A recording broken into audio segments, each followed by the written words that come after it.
Pasca libur panjang Hari Raya Idul Fitri 1440 Hijriah tahun 2019, pelayanan data kependudukan meningkat, baik untuk penerbitan akte kelahiran, penerbitan kartu keluarga hingga pencetakan EKTP, di mana setiap harinya nomor antrian mencapai 500 hingga 600 layanan. Kepala Dinas Kependudukan dan Catatan Sipil Kota Makassar, Aryati Puspasari Abadi mengatakan, hingga hari kedua masuk kerja, pelayanan kependudukan mulai menumpuk di seluruh loket.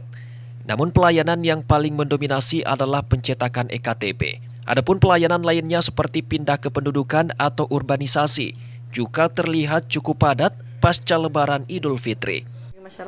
Hampir semuanya. Jadi karena saat ini memang sudah mulai ada pendaftaran anak-anak sekolah, maka akte kelahiran banyak yang sudah melakukan permintaan, perbaharui kartu keluarga. Kalau untuk KTP memang kan hampir setiap hari memang seperti itu dia tingkat permintaan masyarakat untuk kepemilikan dokumen KTP.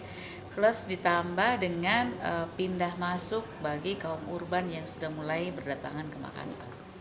Hingga pelayanan hari kedua, Dinas Kependudukan dan Catatan Sipil Kota Makassar mencatat jumlah data kependudukan warga Kota Makassar sudah mencapai 1.450.974 jiwa dan yang melakukan permohonan pindah sudah mencapai 117 orang dan dipastikan akan bertambah hingga arus balik mudik dari berbagai daerah di luar Sulsel usai. Ira Fajar TV dan Fajar Radio melaporkan.